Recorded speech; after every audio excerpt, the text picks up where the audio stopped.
La novela de Don Sandalio, jugador de ajedrez, de Miguel de Unamuno.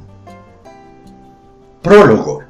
No hace mucho recibí carta de un lector para mí desconocido y luego copia de parte de una correspondencia que tuvo con un amigo suyo y en que éste le contaba el conocimiento que hizo con un Don Sandalio, jugador de ajedrez, y le trazaba la característica de Don Sandalio. Sé, me decía mi lector, que anda usted a la busca de argumentos o asuntos para sus novelas o nívolas, y ahí va uno en estos fragmentos de cartas que le envío. Como verá, no he dejado el nombre, el lugar en que los sucesos narrados se desarrollaron, y en cuanto a la época, bástele saber que fue durante el otoño e invierno de 1910. Ya sé que no es usted de los que se preocupan de situar los hechos en lugar y tiempo, y acaso no le falta razón. Poco más me decía, y no quiero decir más a modo de prólogo o aperitivo. Capítulo 1. 31 de agosto de 1910. Ya me tienes aquí, querido Felipe, en este apacible rincón de la costa y al pie de las montañas que se miran en la mar, aquí donde nadie me conoce ni conozco, gracias a Dios, a nadie. He venido, como sabes, huyendo de la sociedad de los llamados prójimos o semejantes, buscando la compañía de las olas de la mar y de las hojas de los árboles, que pronto rodarán como aquellas. Me ha traído, ya lo sabes, un nuevo ataque de misantropía, o mejor de antropofobia, pues a los hombres, más que los odio, los temo.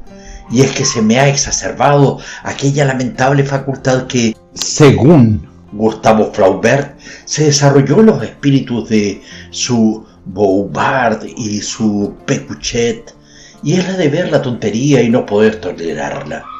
Aunque para mí no es verla, sino oírla, no ver la tontería, Betise, sino oír las tonterías que día tras día e irremisiblemente sueltan jóvenes y viejos, tontos y listos, pues son los que pasan por listos los que más tonterías hacen o dicen. Aunque sé bien que me retrucarás con mis propias palabras, aquellas que tantas veces me has oído, de que el hombre más tonto es el que se muere sin haber hecho ni dicho tontería alguna. Aquí me tienes haciendo, aunque entre sombras humanas, que se me cruzan alguna vez en el camino, de Robinson Crusoe, de solitario. ¿Y no te acuerdas cuando leímos aquel terrible pasaje del Robinson, de cuando éste, yendo una vez a su bote, se encontró sorprendido por la huella de un pie desnudo de hombre en la arena de la playa? Quedóse como fulminado, como herido por un rayo, thunderstruck, como si hubiera visto una aparición. Escuchó, miró en torno de sí sin oír ni ver nada, recorrió la playa y tampoco. No había más que la huella de un pie, dedos, talón, cada parte de él, y volvióse Robinson a su madriguera, a su fortificación, aterrado en el último grado, mirando tras de sí a cada 2 o 3 pasos, confundiendo árboles y matas, imaginándose a la distancia que cada tronco era un hombre y lleno de antojos y agüeros. Qué bien me representó a Robinson. Huyo, no de ver huellas de pies desnudos de hombres, sino de oírles palabras de sus almas revestidas de necedad, y me aíslo para defenderme del roce de sus tonterías. Y voy a la costa a oír la rompiente de las olas, o al monte a oír el rumor del viento entre el follaje de los árboles. Nada de hombres, ni de mujer, claro. A lo sumo algún niño que no sepa aún hablar, que no sepa repetir las gracias que les han enseñado como un lorito en su casa sus padres. Capítulo 2. 5 de septiembre. Ayer anduve por el monte conversando silenciosamente con los árboles. Pero es inútil que huya de los hombres, me los encuentro en todas partes. Mis árboles son árboles humanos, y no solo porque hayan sido plantados y cuidados por hombres, sino por algo más. Todos estos árboles son árboles domesticados y domésticos. Me he hecho amigo de un viejo roble. Si le viera, Felipe, si le viera. ¡Qué héroe! Debe de ser muy viejo ya. está en parte muerto. Fíjate bien, muerto en parte, no muerto del todo. Lleva una profunda herida que le deja ver las entrañas al descubierto. Y esas entrañas están vacías. Está enseñando el corazón. Pero sabemos, por muy someras nociones de botánica, que su verdadero corazón no es ese, que la savia circula entre la albura del leño y la corteza. Pero cómo me impresiona esa ancha herida con redondeados rebordes. El aire entra por ella y orea el interior del roble, donde, si sobreviene una tormenta, puede refugiarse un peregrino y donde podría albergarse una anacoreta o un Diógenes de la selva. Pero la savia corre entre la corteza y el leño y da jugo de vida a las hojas que verdecen al sol. Verdecen hasta que, amarillas y ahornagadas, se arremolinan en el suelo y podridas al pie del viejo héroe del bosque, entre los fuertes brazos de su raigambre, van a formar el mantillo de abono que alimentará a las nuevas hojas de la venidera primavera. Y si vieras qué brazos los de su raigambre, que hunde sus miles de dedos bajo tierra, unos brazos que agarran a la tierra como sus ramas altas agarran al cielo. Cuando pase el otoño, el viejo roble quedará desnudo y callado, creerás tú, pero no, porque le tiene abrazado una hiedra también heroica. Entre los más someros tocones de la raigambre y en el tronco del roble se destacan las robustas o roblizas venas de la hiedra, y ésta trepa por el viejo árbol y le reviste con sus hojas de verdor brillante y perenne. Y cuando las hojas del roble se rindan a la tierra, le susurrará cantos de invierno el vendaval entre las hojas de la hiedra, y aún muerto el roble verdecerá al sol, y acaso algún enjambre de abeja ponga su colmena en la ancha herida de su seno. No sé por qué, mi querido Felipe, pero es el caso que este viejo roble empieza a reconciliarme con la humanidad. Además, ¿por qué no he de decírtelo? Hace tanto tiempo que no he oído una tontería y así a la larga no se puede vivir. Me temo que voy a sucumbir. Capítulo 3. 10 de septiembre. ¿No te lo decía, Felipe? He sucumbido. Me he hecho socio del casino, aunque todavía más para ver que para oír, en cuanto han llegado las primeras lluvias. Con mal tiempo, ni la costa ni el monte ofrecen recursos, y en cuanto al hotel, ¿qué iba a hacer en él? ¿Pasarme el día leyendo, mejor releyendo? No puede ser. Así es que he acabado por ir al casino. Paso un rato por la sala de lectura, donde me entrego más que a leer periódicos, a observar a los que lo leen. Porque los periódicos tengo que dejarlos enseguida. Son más estúpidos que los hombres que los escriben. Hay algunos de estos que tienen cierto talento para decir tonterías, pero para escribirlas ninguno. Y en cuanto a los lectores, hay que ver qué cara de caricatura ponen cuando se ríen de las caricaturas. Me voy luego del salón en que todos estos hombres se reúnen, pero huyo de las tertulias o penas que forman. Las astillas de conversaciones que me llegan me hieren en lo más vivo de la herida que traje al venir a retirarme, como a estación de cura, a este rincón costero y montañés. No puedo tolerar la tontería humana y me dedico con la mayor discreción posible a hacer el oficio de mirón pasajero de las partidas de tresillo, de tute o de mus. Al fin, estas gentes han hallado un modo de sociedad casi sin palabra, y me acuerdo de aquella soberana tontería del pseudo pesimista Schopenhauer, cuando decía que los tontos, no teniendo ideas que cambiar, inventaron unos cartoncitos pintados para cambiarlos entre sí, y que son los naipes. Pues si los tontos inventaron los naipes, no son tan tontos, ya que Schopenhauer ni aún eso inventó, sino un sistema de baraja mental que se llama pesimismo, y en que lo pésimo es el dolor, como si no hubiera el aburrimiento o el tedio, que es lo que matan los jugadores de naipes. Capítulo 4. 14 de diciembre.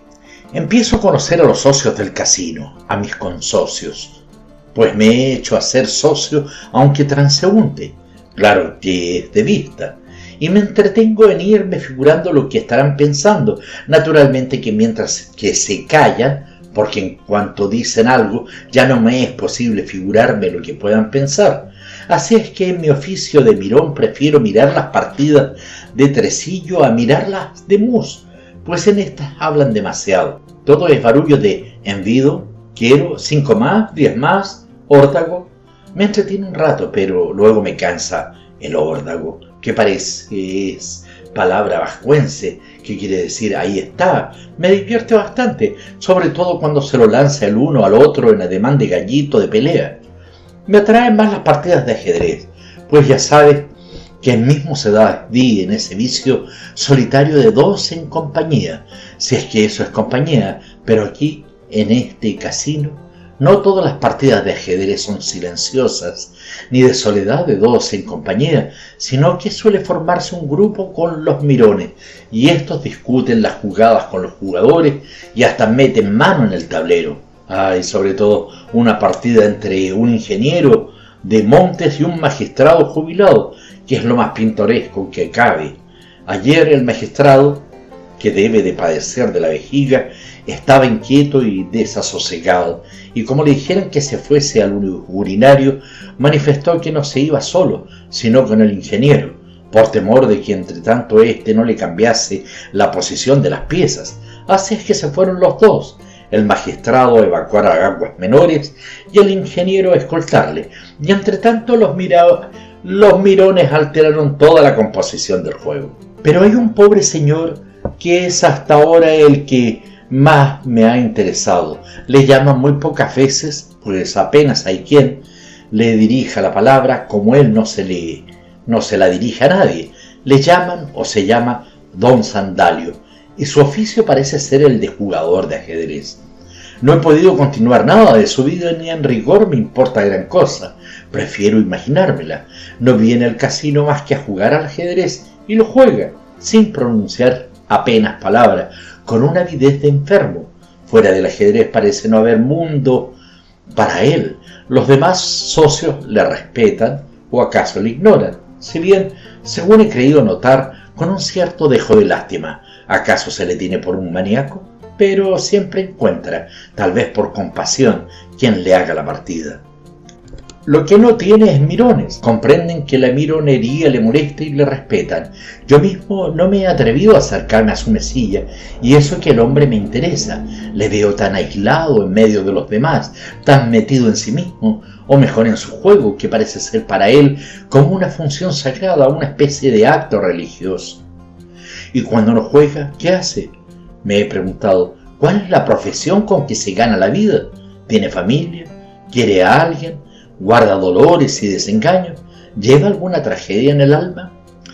Al salir del casino le he seguido cuando iba hacia su casa, a observarse al cruzar el patio, como ajedrezado de la Plaza Mayor, daba algún paso en salto de caballo, pero luego, avergonzado, he cortado mi persecución. Capítulo 5. 17 de septiembre. He querido sacudirme del atractivo del casino, pero es imposible. La imagen de don Sandalio me seguía a todas partes. Ese hombre me atrae como el que más de los árboles del bosque. Es otro árbol más, un árbol humano, silencioso, vegetativo, porque juega al ajedrez como los árboles dan hoja. Llevo 2 días sin ir al casino, haciéndome un esfuerzo para no entrar en él, llegando hasta su puerta para huir enseguida de ella. Ayer fui por el monte, pero al acercarme a la carretera, por donde van los hombres, a ese camino calzado que hicieron hacer por mano de siervos, de obreros, alquilados, los caminos del monte los han hecho hombres libres. ¿Libres? Con los pies. Tuve que volver a internarme en el bosque. Me echaron a él todos esos anuncios con que han estropeado el verdor de la naturaleza. Hasta los árboles de los bordes de la carretera los han convertido en anunciadores. Me figuro que los pájaros han de huir de esos árboles anunciantes más aún que de los espantapájaros que los labradores ponen en medio de los sembrados. Por lo visto, no hay como vestir a unos palitroques con andrajos humanos para que huyan del campo las graciosas criaturas que cosechan donde no sembraron, las libres avecillas a las que mantiene nuestro padre y suyo. Me interné por un monte y llegué a las ruinas de un viejo caserío. No quedaban más que algunos muros revestidos como mi viejo roble por la hiedra.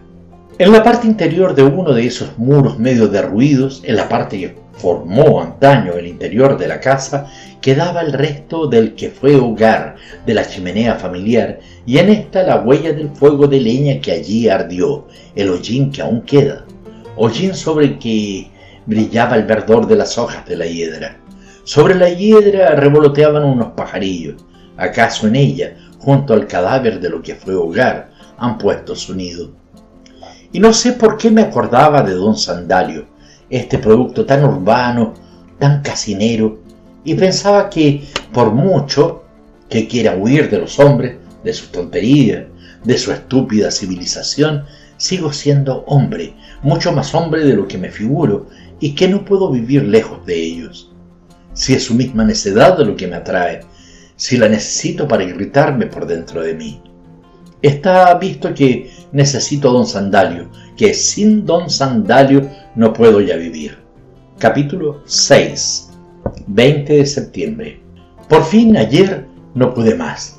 Llegó don Sandalio al casino a su hora de siempre, cronométricamente, muy temprano. Tomó su café deprisa y corriendo se sentó a su mesita de ajedrez. Requirió las piezas, las colocó en orden de batalla y se quedó esperando al compañero, el cual no llegaba. Y don Sandalio con cara de cierta angustia y mirando al vacío. Me daba pena, tanta pena me daba que no pude contenerme y me acerqué a él. Por lo visto, su compañero no viene hoy, le dije. Así parece, me contestó. Pues si a usted le place y hasta que él llegue puedo yo hacerle la partida. No soy un gran jugador, pero lo he visto jugar y creo que no se aburrirá usted con mi juego. Gracias, agregó. Creí que iba a rechazarme en espera de su acostumbrado compañero, pero no lo hizo. Aceptó mi oferta y ni me preguntó, por supuesto, quién era yo. Era como si yo no existiese en realidad y como persona distinta de él, para él mismo, pero él sí que existía para mí. Digo, me lo figuro. Apenas se dignó mirarme, miraba al tablero. Para don Sandalio, los peones, alfiles, caballos, torres, reinas y reyes del ajedrez tienen más alma que las personas que los manejan. ¿Y acaso tenga razón? Juega bastante bien con seguridad, sin demasiada lentitud, sin discutir ni volver la jugada. No se le oye más que jaque. Juega, te escribí el otro día, como quien cumple un servicio religioso, pero no, mejor, como quien crea silenciosa música religiosa. Su juego es musical, coge las piezas como si tañera en un arpa y hasta se me antoja oírle a su caballo, no relinchar, esto nunca, sino respirar musicalmente cuando va a dar un jaque. Es como un caballo con alas, un pegaso, o mejor un clavileño, de madera, como este, y cómo se posa en la tabla, no salta, vuela, y cuando taña a la reina, pura música. Me ganó, y no porque juegue mejor que yo, sino porque no hacía más que jugar mientras que yo me distraía en observarle. No sé por qué se me figura que no debe de ser hombre muy inteligente, pero que pone toda su inteligencia, mejor toda su alma en el juego. Cuando di por terminado pues él no se cansa de jugar, después de unas cuantas partidas le dije, ¿qué es lo que le habrá pasado a su compañero? No lo sé, me contestó. Ni parecía importarle saberlo. Salí del casino a dar una vuelta hacia la playa, pero me quedé esperando a ver si don Sandalio también salía. ¿Paseará este hombre?, me pregunté. Al poco salió mi hombre, e iba como abstraído. No cabría decir a dónde miraba. Le seguí hasta que, doblando una calleja, se metió en una casa, seguramente la suya. Yo seguí hacia la playa, pero no ya tan solo como otras veces. Don Sandalio iba conmigo, mi don Sandalio. Pero antes de llegar a la playa torcí hasta el monte y me fui a ver a mi viejo roble, el roble heroico, el de la abierta herida de las entrañas, el revestido de hiedra. Claro es que no establecí relación alguna entre él y don Sandalio, y ni siquiera entre mi roble y mi jugador de ajedrez. Pero este es ya parte de mi vida. También yo, como Robinson, he encontrado la huella de un pie desnudo, de alma de hombre, en la arena de la playa de mi soledad. mas no he quedado fulminado ni aterrado, sino que esa huella me atrae. ¿Será huella de tontería humana? ¿Lo será de tragedia? ¿Y no es acaso la tontería la más grande de las tragedias del hombre? Capítulo 7, 25 de septiembre. Sigo preocupado, mi querido Felipe, con la tragedia de la tontería o más bien de la simplicidad. Hace pocos días oí, sin quererlo, en el hotel una conversación que esta sí que me dejó como fulminado. Hablaban de una señora que estaba a punto de morir, y el cura que la asistía dijo: bueno, cuando llegue al cielo, no deje de decir a mi madre, en cuanto la vea, que aquí estamos viviendo cristianamente para poder ir a hacer la compañía. Y esto parece que lo dijo el cura, que es piadosísimo, muy en serio, y como no puedo por menos que creer que el cura, que así decía, creía en ello, me di a pensar en la tragedia de la simplicidad, o mejor en la felicidad de la simplicidad, porque hay felicidades trágicas, y di luego en pensar si acaso mi don Sandalio no es un hombre feliz. Volviendo al cual, a don Sandalio, tengo que decirte que sigo haciéndole la partida. Su compañero anterior parece que se marchó de esta villa, lo cual he sabido no precisamente por don Sandalio mismo, que ni habla de él ni de ningún otro prójimo, ni creo que se haya preocupado de saber si se fue o no, ni quién era, lo mismo que no se preocupa de averiguar quién soy yo, y no será poco que sepa mi nombre. Como yo soy nuevo en la partida, se nos han acercado algunos mirones, atraídos por la curiosidad de ver cómo juego yo, y acaso porque me creen otro nuevo don Sandalio, a quien hay que clasificar y acaso definir, y yo me dejo hacer. Pero pronto se han podido dar cuenta de que a mí me molestan los mirones, no menos que a don Sandalio, si es que no más. Anteayer fueron 2 los mirones, ¿y qué mirones?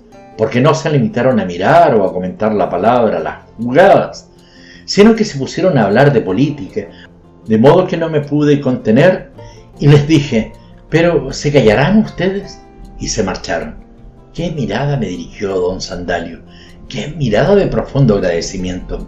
Llegué a creer que a mi hombre le duele la tontería tanto como a mí. Acabamos las partidas y me fui a la costa, a ver morir las olas en la arena de la playa, sin intentar seguir a don Sandalio, que se fue sin duda a su casa. Pero me quedé pensando si mi jugador de ajedrez creerá que terminada esta vida se irá al cielo, a seguir allí jugando por toda una eternidad con hombres o con ángeles. Capítulo 8, 30 de septiembre. Le observa a don Sandalio alguna preocupación. Debe ser por su salud, pues se le nota que respira con dificultad. A las veces se ve que aboca una queja, pero ¿quién se atreve a decirle nada? Hasta que le dio una especie de vaído. Si usted quiere lo dejaremos, le dije. No, me respondió, por mí no. Jugador heroico, pensé, pero poco después agregué: ¿por qué no se queda usted unos días en casa? ¿En casa?, me dijo, sería peor. Y creo en efecto que le sería peor quedarse en casa. ¿En casa? ¿Y qué es su casa? ¿Qué hay en ella? ¿Quién vive en ella? Abrevié las partidas, pretextando cualquier cosa, y le dejé con un: que usted se alivie, don Sandalio. Gracias, me contestó, y yo añadí mi nombre porque de seguro no lo sabe. Mi don Sandalio, no el que juega al ajedrez en el casino, sino el otro, el que él me ha metido en el hondón del alma, el mío, me sigue ya a todas partes. Sueño con él, casi sufro con él. Capítulo 9, 8 de octubre. Desde el día en que don Sandalio se retiró del casino, algo indispuesto, no ha vuelto por él. Y esto es una cosa tan extraordinaria que me ha desasosegado. A los 3 días de faltar mi hombre, me sorprendí, uno con el deseo de colocar las piezas en el tablero y quedarme esperándole, o acaso a otro, y luego me di casi a temblar pensando si en fuerza de pensar en mí don Sandalio no me había sustituido y padecía yo de una doble personalidad, y la verdad basta con una. Hasta que anteayer en el casino, uno de los socios, al verme tan solitario y según él debió figurarse aburrido, se me acercó a decirme: ¿ya sabrá usted lo de don Sandalio? Yo, no. ¿Qué sé yo? Pues que se ha muerto el hijo. Ah, ¿pero tenía un hijo? Sí, ¿no lo sabe usted? El de aquella historia. ¿Qué pasó por mí? No lo sé, pero al oír esto me fui dejándole con la palabra cortada y sin importarme lo que por ello juzgase de mí. No quería que me colocase la historia del hijo de don Sandalio. ¿Para qué? Tengo que mantener puro, incontaminado a mi don Sandalio, al mío, y hasta le ha estropeado esto de que ahora le salga un hijo que me impide con su muerte jugar al ajedrez unos días. No quiero saber historias. ¿Historia? Cuando las necesite, me las inventaré. Ya sabes tú, Felipe, que para mí no hay más historias que las novelas. Y en cuanto a la novela de don Sandalio, mi jugador de ajedrez, no necesito de socios del casino que vengan a hacérmela. Salí del casino echando de menos a mi hombre y me fui al monte a ver a mi roble. El sol daba en la ancha abertura de sus vacías entrañas. Sus hojas, que casi se le iban ya desprendiendo, se quedaban un rato al caer entre las hojas de la hiedra. Capítulo 10 de octubre. Ha vuelto don Sandalio, ha vuelto al casino, ha vuelto al ajedrez, y ha vuelto el mío, el que yo conocía y como si no le hubiese pasado nada. He sentido mucho su desgracia, don Sandalio, le he dicho mintiéndole. Gracias, muchas gracias, me ha respondido, y se ha puesto a jugar, y como si no hubiese pasado nada en su casa, en su otra vida, pero ¿tiene otra?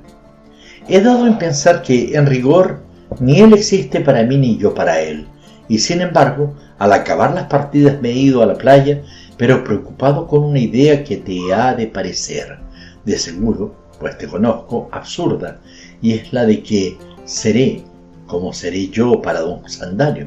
¿Qué pensarán de mí? ¿Cómo seré yo para él? ¿Quién seré yo para él? Capítulo 11, 12 de octubre.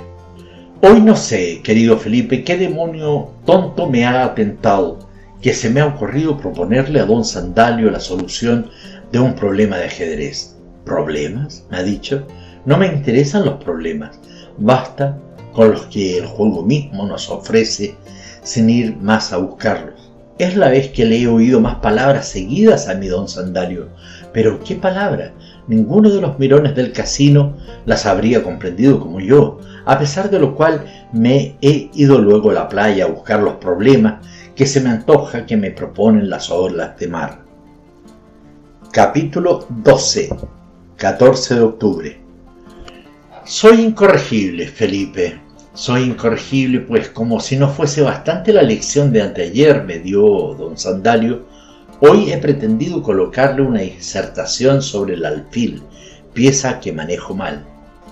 Le he dicho que el alfil, palabra que quiere decir elefante, le llaman los franceses fool, esto es loco, y los ingleses bishop, o sea, obispo, y que a mí me resulta una especie de obispo loco, con algo elefantino, que siempre va de soslayo, jamás de frente, y de blanco en blanco, o de negro en negro, y sin cambiar de color del piso en que le ponen, y sea cual fuera su color propio. ¿Y qué cosas le he dicho del alfil blanco en piso blanco, del blanco en piso negro, del negro en piso blanco y del negro en piso negro? Las virutas que he hecho con esto. Y él, don Sandalio, me miraba asustado, como se miraría un obispo loco, y hasta creí que está a punto de huir, como de un elefante. Esto lo dije en un intermedio, mientras cambiábamos las piezas, pues turnamos entre blancas y negras, teniendo siempre la salida a aquellas.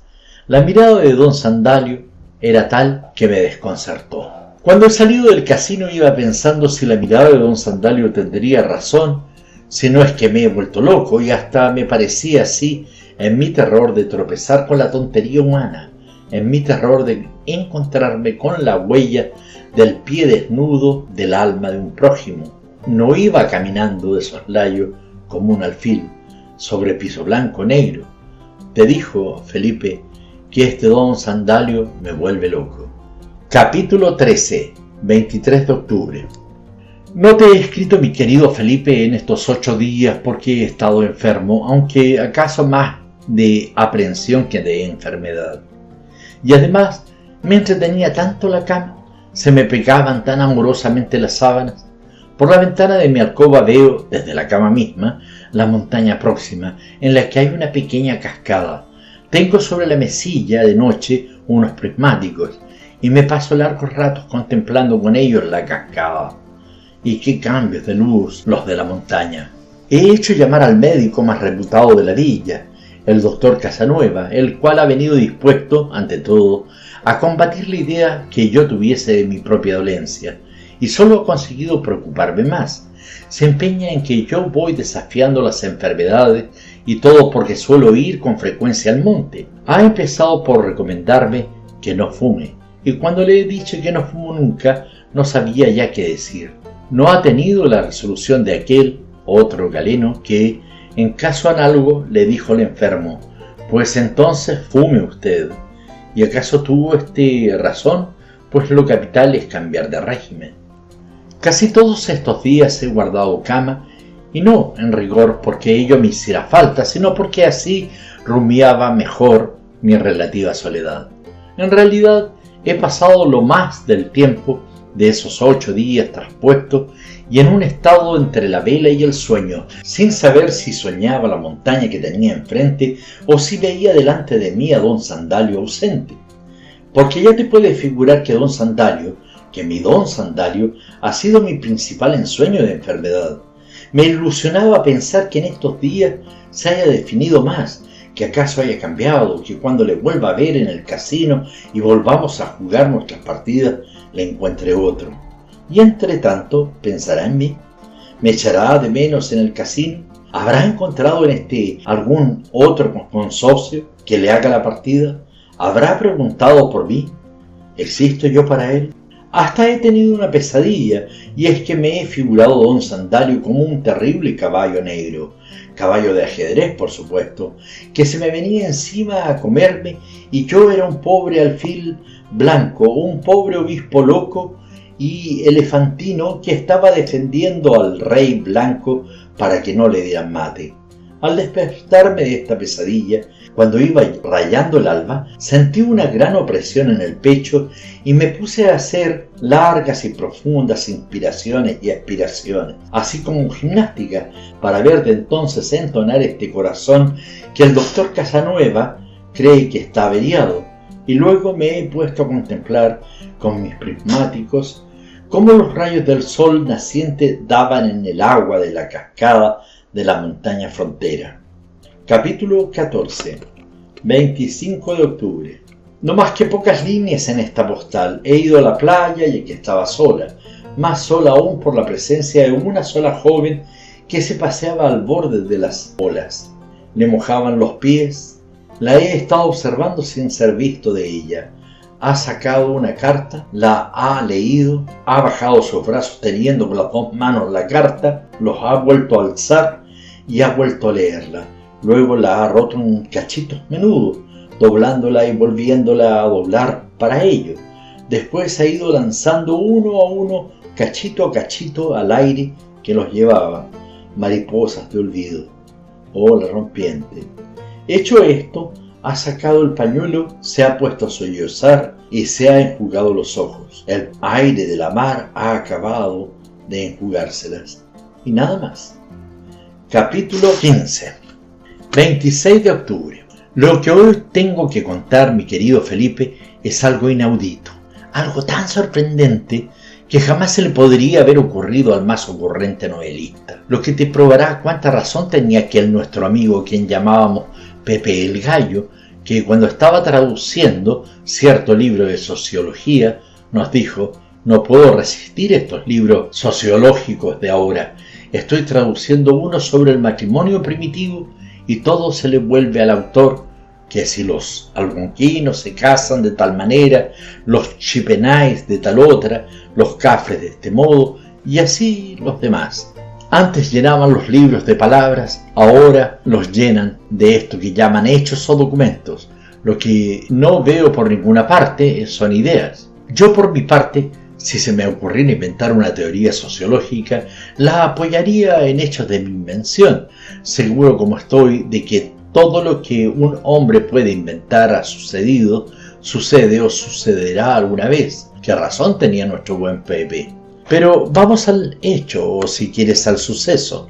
Apenas me sentí algo más fuerte y me sacudí del abrigo de la cama, me fui, claro es, al casino. Me llevaba sobre todo, como puedes figurarte, el encontrarme con mi don Sandalio y el reanudar nuestras partidas. Llegué allá y mi hombre no estaba allí, y eso que era ya su hora. No quise preguntar por él. Al poco rato no pude resistir. Requerí un tablero de ajedrez. Saqué un periódico en que venía un problema y me puse a ver si lo resolvía. Y en esto llegó uno de aquellos mirones y me preguntó si quería echar una partida con él. Tentado estuve un momento de rehusárselo.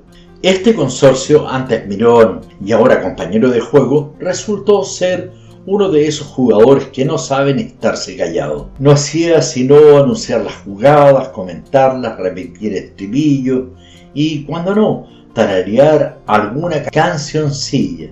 Era algo insoportable que diferencia con las partidas graves, recogidas y silenciosas de don Sandalio.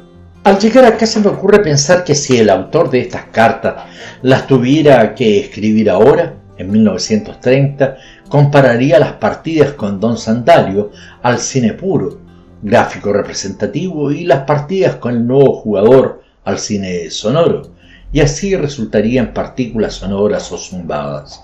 Yo estaba como sobre ascuas y sin atreverme a mandarle que se callase, y no sé si lo comprendió, pero el caso es que después de 2 partidas me dijo que tenía que irse. Mas antes de partir me espetó esto: ya sabrá usted, por supuesto, lo de don Sandalio. ¿No? ¿Qué?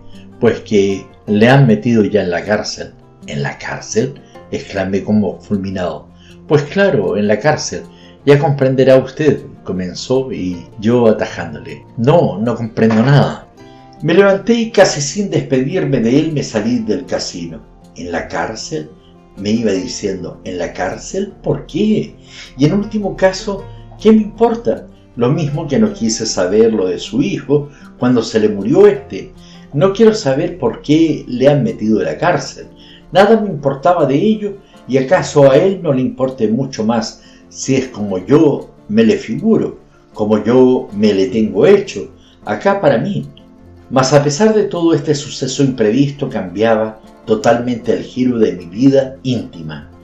¿Con quién en adelante voy a echar mi partida de ajedrez, huyendo de la incurable tontería de los hombres? A ratos pienso averiguar si es que está o no incomunicado, y si no lo está, se me permite comunicarme con él, ir a la cárcel y pedir permiso para hacerle a diario la partida. Claro que sin querer, porque le han metido allí, ni hablar de ello. Aunque, ¿sé yo acaso si no echa a diario su partida con alguno de los carceleros?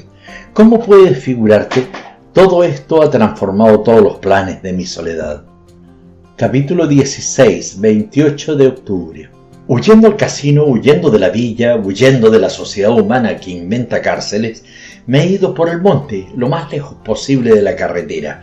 Y lejos de la carretera, porque esos pobres árboles anunciadores me parecen también presos, u hospicianos, que es casi igual, y todas esas fallas en que se anunciaban toda clase de productos, algunos de maquinaria agrícola, otros los más de licores o neumáticos para automóviles, de los que van huyendo de todas partes. Todo ello me recuerda a la sociedad humana, que no puede vivir sin bretes, esposas, grillos, cadenas, rejas y calabozos. Y observo de paso que a algunos de estos instrumentos de tortura se les llaman esposas y grillos. Pobres grillos, pobres esposas. He ido por el monte saliéndome de los senderos trillados por pies de hombres, evitando en lo posible las huellas de estos, pisando sobre hojas secas.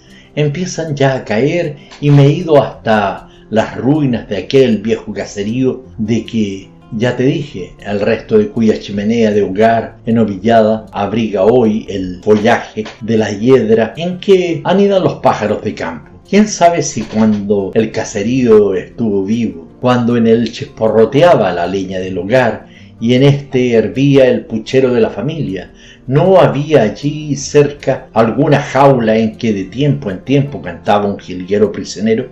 Me he sentado allí en las ruinas del caserío, sobre una piedra sillar, y me he puesto a pensar si don Sandalio ha tenido lugar, si era hogar la casa en que vivía con el hijo que se le murió, qué sé yo, si con algunos más, acaso con mujer.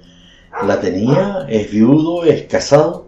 Pero después de todo, ¿a mí qué me importa? ¿A qué proponerme estos enigmas que no son más que problemas de ajedrez y de los que no se me ofrece el resto de mi vida?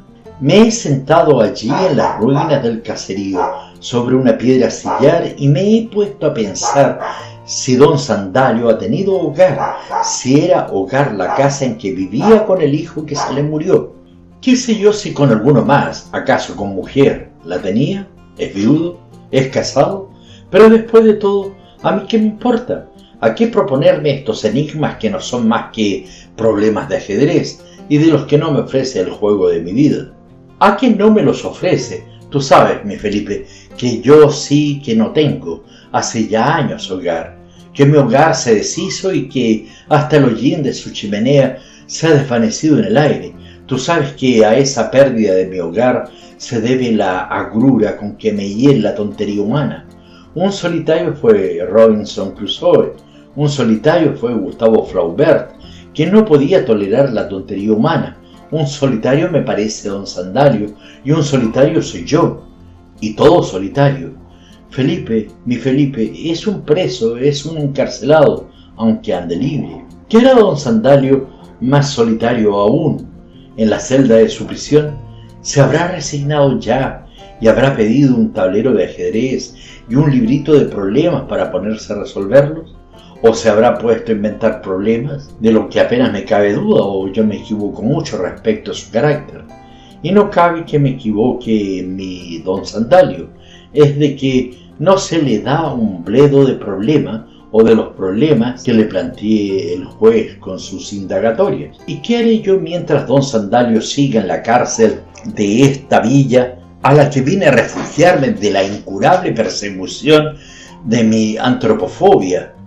¿Qué haré yo en este rincón de costa y de montaña si me quitan a mí, don Sandalio, que era lo que me ataba a esa humanidad que tanto me atrae a la vez que tanto me repele?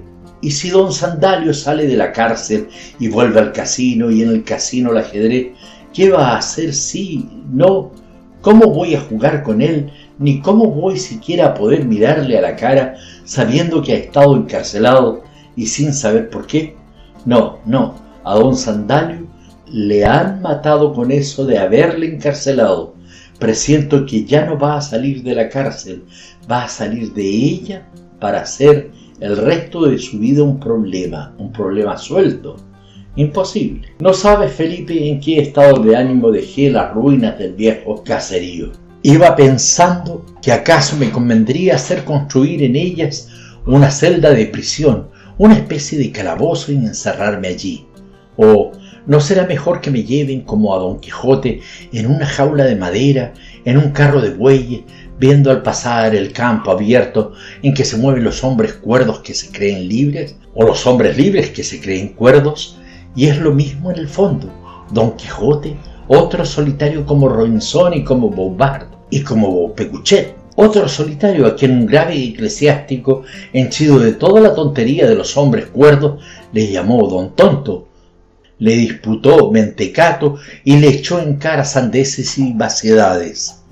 Y respecto a Don Quijote, he de decirte, para terminar de una vez este desahogo de cartas, que yo me figuro que no se murió tan seguido de retirarse a su hogar después de vencido en Barcelona por Sansón Carrasco, sino que vivió algún tiempo para purgar su generosa, su santa locura con el tropel de gente que iban a buscarle en demanda de su ayuda para que les acorriese en sus cuitas y les enderezase sus tuertos, y cuando se les negaba se ponían a increparle y a acusarle de farsante o de traidor, y al salir de su casa se decían se ha rajado, y otro tormento aún mayor que se le cayó encima debió de ser la nube de reporteros que iban a someterle a interrogatorios o, como han dado en decir ahora, encuestas. Y hasta me figuro que alguien le fue con esta pregunta: ¿a qué se debe, caballero, su celebridad? Y basta, basta, basta, es insondable la tontería humana. Capítulo 17, 30 de octubre. Los sucesos imprevistos y maravillosos vienen como las desgracias, entregadas, según dice la gente de los campos. ¿A qué no te figuras lo último que me ha ocurrido? Pues que el juez me ha llamado a declarar. ¿A declarar qué?, te preguntarás. Y es lo mismo que yo me pregunto, ¿a declarar qué? Me llamó, me hizo jurar o prometer por mi honor que diría la verdad en lo que supiere y fuere preguntado, y a la seguida me preguntó si conocía y desde cuándo a don Sandalio Cuadrado y Redondo. Le expliqué cuál era mi conocimiento con él, que yo no conocía más que al ajedrecista, que no tenía la menor noticia de su vida, a pesar de lo cual el juez se empeñó en sonsacarme lo insonsacable y me preguntó si le había oído alguna vez algo referente a sus relaciones con su yerno. Tuve que contestarle que ignoraba que don Sandalio tuviese o hubiese tenido una hija casada, así como ignoraba hasta aquel momento que se apellidase de una manera contradictoria, Cuadrado y Redondo, pues él, don Sandalio, según su yerno, que es quien ha indicado que se llame a usted a declarar, hablaba alguna vez en su casa de usted, me ha dicho el juez. ¿De mí? Le he contestado todo sorprendido y casi fulminado. Pero si me parece que ni sabe cómo me llamo, si apenas existo yo para él.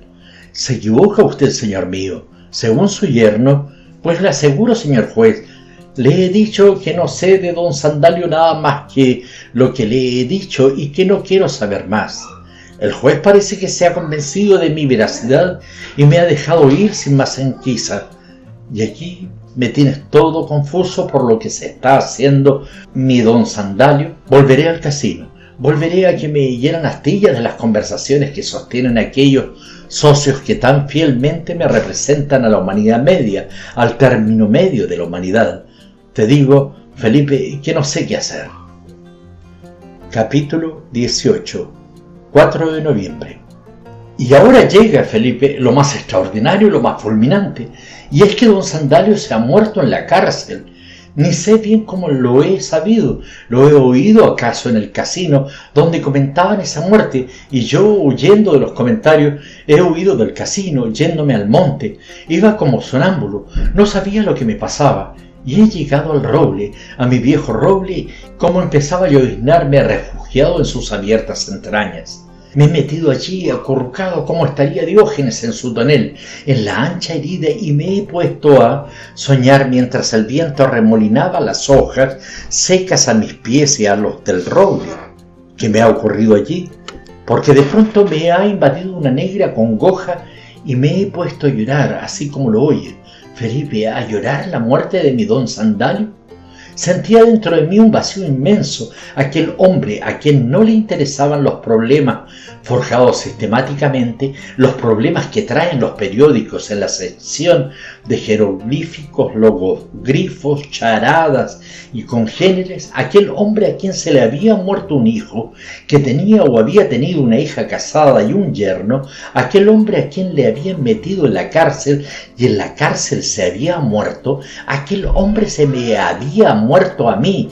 Ya no le oiría callar mientras jugaba, ya no oiría su silencio realzado por aquella única palabra que pronunciaba litúrgicamente alguna vez, y era jaque, y no pocas veces hasta la callaba, pues si se veía el jaque, ¿para qué anunciarlo de palabra? Y aquel hombre hablaba alguna vez de mí en su casa, según su yerno. Imposible, el tal yerno tiene que ser un impostor. ¿Qué iba a hablar de mí si no me conocía, si apenas me oyó 4 palabras, como no fuera que me inventó como yo me dedicaba a inventarlo? ¿Haría él conmigo algo de lo que hacía yo con él? El yerno es de seguro el que hizo que le metieran en la cárcel, pero ¿para qué? No me pregunto por qué, sino ¿para qué? Porque en esto de la cárcel lo que importa no es la causa, sino la finalidad. ¿Y para qué hizo que el juez me llamase a declarar a mí, como testigo de descargo acaso? ¿Pero descargo de qué? ¿De que se le acusaba a don Sandalio? ¿Es posible que don Sandalio, mi don Sandalio, hiciese algo merecedor de que se le encarcelase? Un ajedrecista silencioso, el ajedrez tomado así como lo tomaba mi don Sandalio, con religiosidad, le pone a uno más allá del bien y del mal. Pero ahora me acuerdo de aquellas solemnes y parcas palabras de don Sandalio cuando me dijo: ¿problemas? No me importan los problemas, basta con los que el juego mismo nos ofrece sin ir más a buscarlos. ¿Le habría llevado a la cárcel alguno de esos problemas que nos ofrece el juego de la vida?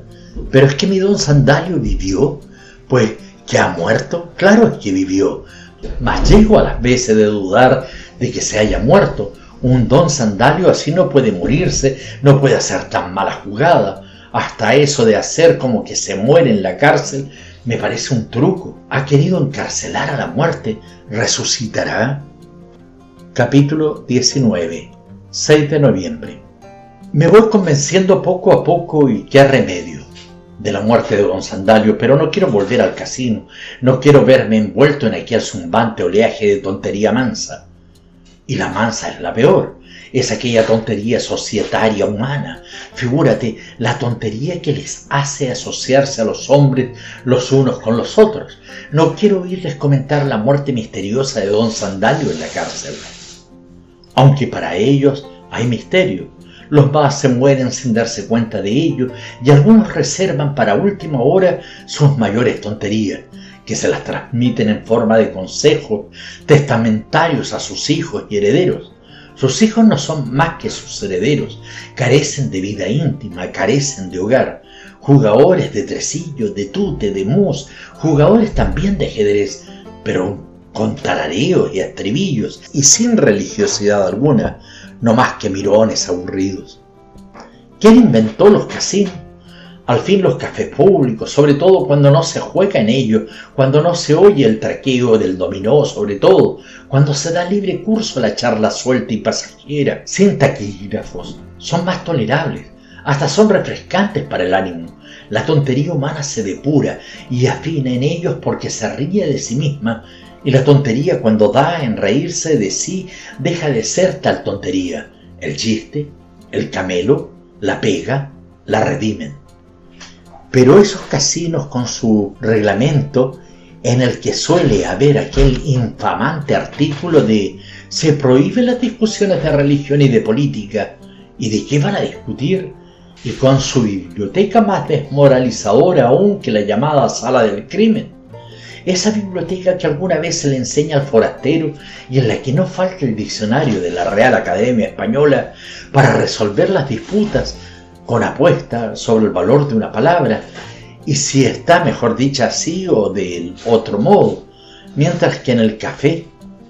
Mas no temas, querido Felipe, que me vaya ahora a refugiar para consolarme de la muerte de don Sandalio en alguno de los cafés de la villa, no. Apenas sí he entrado en alguno de ellos, una vez a tomar un refresco en uno que estaba a aquella hora solitario. Había grandes espejos, algo opacos unos frente a otros, y yo entre ellos me veía varias veces reproducido, cuanto más lejos más brumoso, perdiéndome en lejanías como de triste ensueño. ¿Qué monasterio de solitarios el que formábamos todas las imágenes aquellas? Todas aquellas copias de un original. Empezaba ya a desasosigarme esto cuando entró por prójimo en el local, y al ver cruzar por el vasto campo de aquel ensueño todas las reproducciones, todos sus repetidos, me salí huido. Y ahora voy a contarle lo que me pasó una vez en un café de Madrid, en el cual yo estaba soñando como de costumbre cuando entraron 4 chulos que se pusieron a discutir de toros. Y a mí me divertía oírles discutir, no lo que habían visto en la plaza de toros, sino lo que habían leído en las revistas taurinas de los periódicos. En esto entró un sujeto que se puso allí cerca, pidió café, sacó un cuadernillo y empezó a tomar notas en él. No bien le vieron los chulos, parecieron recobrarse, cesaron en su discusión y uno de ellos en voz alta y con cierto tono de desafío empezó a decir: ¿sabéis lo que os digo? Pues que ese tío que se ha puesto ahí con su cuadernillo y como a tomar la cuenta de la patrona, Es uno de esos que vienen por los cafés a oír lo que decimos y a sacarnos luego en los papeles. Que le saque a su abuela. Y por este tono y con impertinencias mayores, la emprendieron los cuatro con el pobre hombre. ¿Acaso no era más que un revistero de toros? De tal manera que tuvo que salirse. Y si es que en vez de revistero de toros, era uno de esos noveladores de novelas realistas o de costumbrismo que iba allí a documentarse, entonces tuvo bien merecida la lección que le dieron.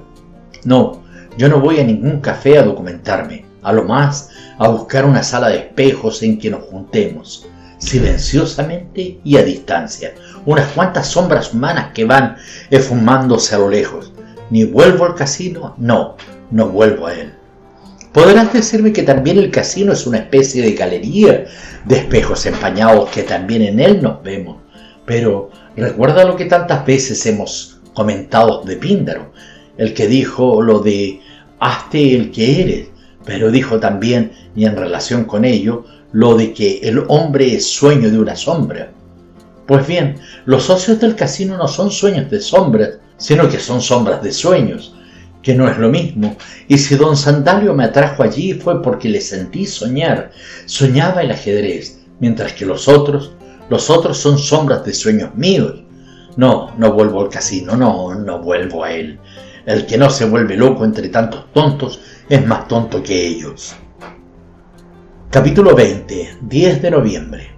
Todos estos días he andado más huido aún de la gente, con más hondo temor de oír sus tonterías, de la playa al monte y del monte a la playa, de ver rodar las olas, a ver rodar las hojas por el suelo, y alguna vez también a ver rodar las hojas a las olas. Hasta que ayer, pásmate Felipe, ¿quién crees que se me presentó en el hotel pretendiendo tener una conferencia conmigo? Pues nada menos que el yerno de don Sandalio. Vengo a verle, empezó diciéndome, para ponerle al corriente de la historia de mi pobre suegro. No siga usted, le interrumpí, no siga usted, no quiero saber nada de lo que usted va a decirme, no me interesa nada de lo que pueda decirme de don Sandalio, no me importan las historias ajenas, no quiero meterme en la vida de los demás. Pero es que como yo le oí hablar tanto a mi suegro de usted, ¿de mí? ¿Y a su suegro? Pero si su suegro apenas me conocía, si don Sandalio acaso ni sabía mi nombre. ¿Se equivoca usted? Pues si me equivoco, prefiero equivocarme. Y me choca que don Sandalio hablase de mí, porque don Sandalio no hablaba de nadie ni apenas de nada. Eso era fuera de casa, pues de lo que hablase dentro de casa no se me da un pitoche. Yo creí, señor mío, me dijo entonces, que había usted cobrado algún apego, ¿acaso algún cariño a don Sandalio? Sí, le interrumpí vivamente, pero a mí don Sandalio, lo entiende usted, al mío, al que jugaba conmigo silenciosamente al ajedrez, y no al de usted, no a su sueño. Podrán interesarme los ajedrecistas silenciosos, pero los suegros no me interesan nada, por lo que le ruego que no insista en colocarme la historia de su don Sandalio, que la del mío me la sé yo mejor que usted. Pero al menos, me replicó, ¿consentirá usted a un joven que le pida un consejo? ¿Consejos? ¿Consejos yo? No, yo no puedo aconsejar nada a nadie. ¿De modo que se niega? Me niego redondamente a saber nada más de lo que usted pueda contarme. Me basta con lo que yo me invento. Me miró el yerno de una manera no muy diferente a cómo me miraba su suegro cuando le hablé del obispo loco, del alfil de marcha soslayada, y encogiéndose de hombros, se me despidió y salióse de mi cuarto. Y yo me quedé pensando si acaso don Sandalio comentaría en su casa, ante su hija y su yerno, aquella mi disertación sobre el elefantino obispo loco del ajedrez. ¿Quién sabe? Y ahora me dispongo a salir de esta villa, a dejar este rincón costero y montañés, aunque podré dejarlo. ¿No quedo sujeto a él por el recuerdo de don Sandalio sobre todo? No puedo salir de aquí. Capítulo 21, 15 de noviembre. Ahora empiezo a hacer memoria, empiezo a remembrar y a reconstruir ciertos oscuros ensueños que se me cruzaron en el camino, sombras que nos pasan por delante o por el lado, desvanecidas y como si pasasen por una galería de espejos empañados. Alguna vez, al volver de noche a mi casa, me crucé en el camino con una sombra humana que se proyectó sobre lo más hondo de mi conciencia. Entonces, como adormilada, que me produjo una extraña sensación y que al pasar a mi lado bajó la cabeza así como si evitara el que yo le reconociese. Y he dado en pensar si es que acaso no era don Sandalio, pero otro don Sandalio, el que yo no conocía, el no ajedrecista, el del hijo que se le murió, el del yerno, el que hablaba según de mí en su casa, el que se murió en la cárcel. Quería sin duda escapárseme, huía de que yo le reconociera. Pero es que cuando así me crucé, o se me figura ahora que me crucé con aquella sombra humana de espejo empañado que hoy, a la distancia en el pasado, se me hace misteriosa, ¿iba yo despierto o dormido? ¿O es que ahora se me presentan como recuerdos de cosas pasadas? Yo creo, ya lo sabes, y vaya de paradoja, que hay recuerdos de cosas futuras, como hay esperanzas de cosas pasadas, y esto es la añoranza, figuraciones que acabo de hacerme, porque he de confesarte, Felipe mío, que cada día me forjo nuevos recuerdos, estoy inventando lo que me pasó y lo que me pasó delante de mí, y te aseguro que no creo que nadie pueda estar seguro de qué es lo que le ocurrió y qué es lo que está de continuo inventando que le había ocurrido. Y ahora yo, sobre la muerte de don Sandalio, me temo que estoy formando otro don Sandalio. Pero, ¿me temo? ¿Temer? ¿Por qué?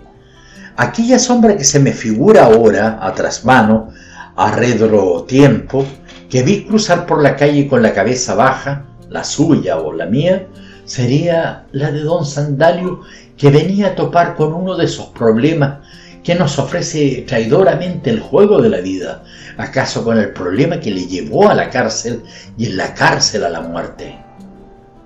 Capítulo 22. 20 de noviembre. No te canses, Felipe, es inútil que insistas en ello. No estoy dispuesto a ponerme a buscar noticias de la vida familiar e íntima de don Sandalio.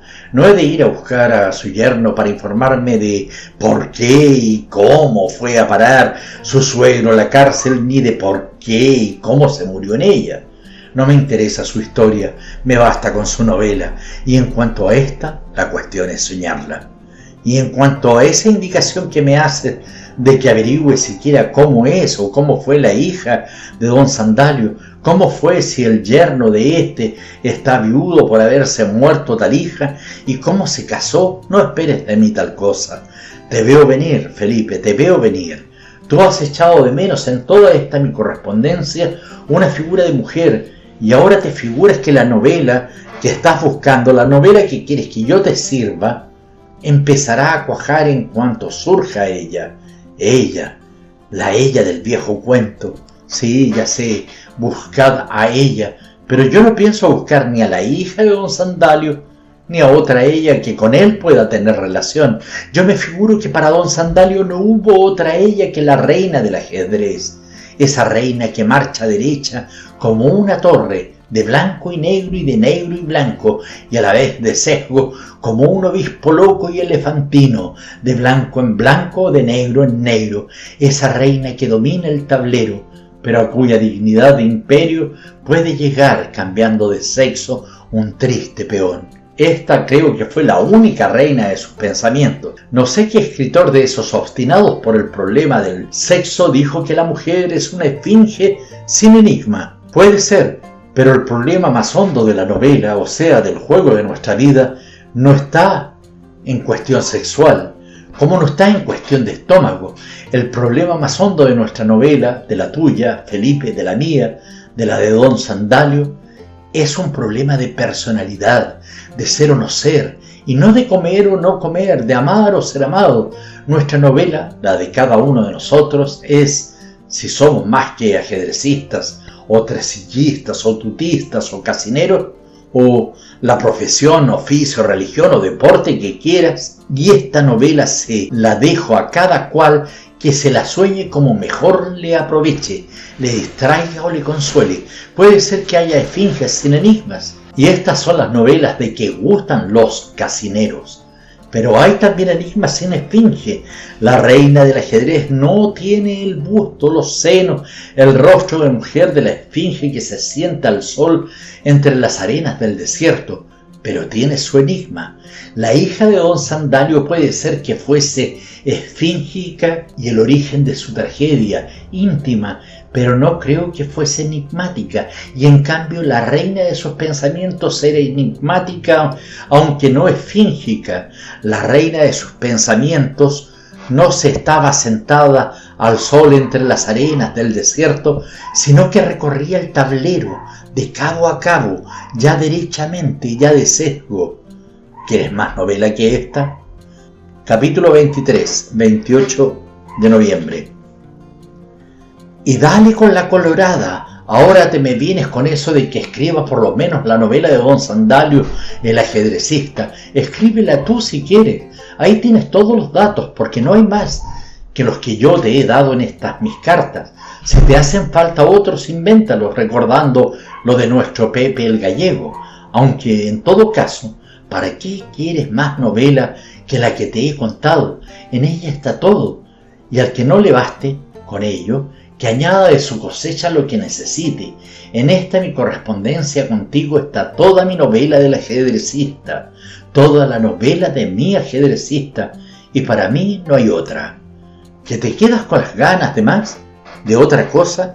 Pues mira, busca en esa ciudad en que vives un café solitario, mejor en los arrabales, pero un café de espejos, enfrentados y empañados, y ponte en medio de ellos y échate a soñar y a dialogar contigo mismo, y es casi seguro que acabarás por dar con tu don Sandalio, que no es el mío. ¿Y qué más da? ¿Que no es ajedrecista?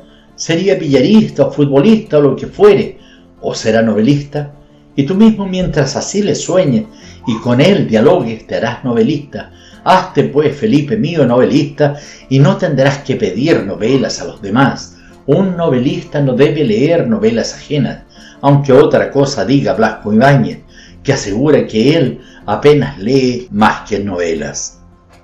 Y si es terrible caer como en profesión en fabricante de novelas, mucho más terrible es caer como en profesión de lector de ellas, y créeme que no habría fábricas como esas americanas en que producen artículos en serie, si no hubiese una clientela que consume los artículos seriados, los productos con marca de fábrica. Y ahora, para no tener que seguir escribiéndote y para huir de una vez de este rincón donde me persigue la sombra enigmática de don Sandalio el ajedrecista, mañana mismo salgo de aquí y voy a esa para que continuemos de palabra este diálogo sobre su novela. Hasta pronto, pues, y te abraza por escrito tu amigo. Epílogo. He vuelto a repasar esta correspondencia que me envió un lector desconocido. La he vuelto a leer una y más veces, y cuanto más la leo y la estudio, más me va ganando una sospecha, y es que se trata, siquiera en parte, de una ficción para colocar una especie de autobiografía amañada. O sea que el don Sandalio es el mismo autor de las cartas, que se ha puesto fuera de sí para mejor representarse, y a la vez disfrazarse y ocultar su verdad. Claro está que no ha podido contar lo de su muerte y la conversación de su yerno con el supuesto corresponsal de Felipe, o sea, consigo mismo. Pero esto no es más que un truco novelístico.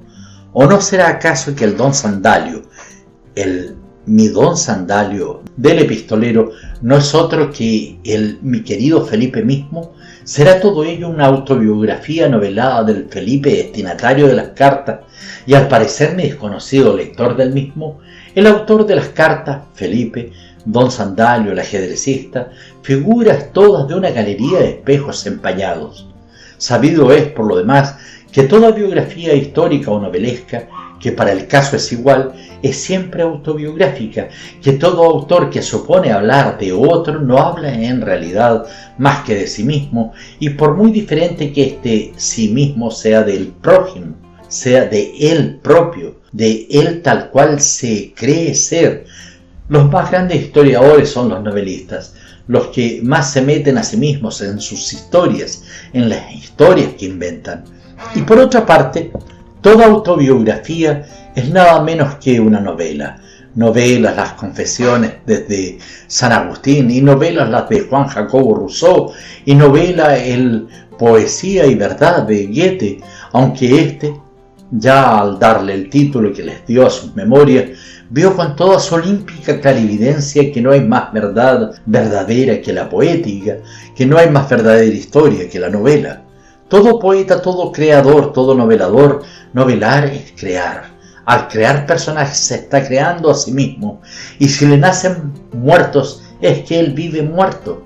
Todo poeta, todo creador, incluso el supremo poeta, el eterno poeta, incluso Dios, que al crear la creación, el universo, el estarlo creando de continuo, poematizándolo, no hace sino estarse creando a sí mismo en su poema, en su divina novela. Por todo lo cual y por mucho más que me callo, nadie me quitará de la cabeza que el autor de estas cartas, en que se nos narra la biografía de Don Sandalio, el jugador de ajedrez, es el mismo Don Sandalio, aunque para despistarnos nos hable de su propia muerte y de algo que poco después de ella pasó. No faltará, a pesar de todo, algún lector materialista, de esos a quienes les falta tiempo material, qué expresión tan reveladora, para bucear en los más hondos problemas del juego de la vida, que opine que yo debí, con los datos de estas cartas, escribir la novela de Don Sandalio, inventar la resolución del problema misterioso de su vida y hacer así una novela, lo que se llama una novela. Pero yo, que vivo en un tiempo espiritual, me he propuesto escribir la novela de una novela, que es algo así como sombra de una sombra, no la novela de un novelista, no, sino la novela de una novela, y escribirla para mis lectores, para los lectores que yo me he hecho a la vez que ellos me han hecho a mí. Otra cosa ni me interesa mucho, ni les interesa mucho a mis lectores, a los míos. Mis lectores, los míos, no buscan el mundo coherente de las novelas llamadas realistas. ¿No es verdad, lectores míos? Mis lectores, los míos, saben que un argumento no es más que un pretexto para una novela, y que queda la novela toda entera y más pura, más interesante, más novelesca, si se le quita el argumento. Por lo demás, yo ya ni necesito que mis lectores, como el desconocido que me proporcionó las cartas de Felipe, los míos, me proporcionen argumentos para que yo les dé novelas. Prefiero, y estoy seguro de que ellos han de preferirlo, que les dé yo las novelas y ellos les pongan argumentos. No son mis lectores de los que al ir a oír una ópera o ver una película de cine, sonoro o no, compran antes el argumento para saber a qué atenerse. Salamanca, diciembre 1930.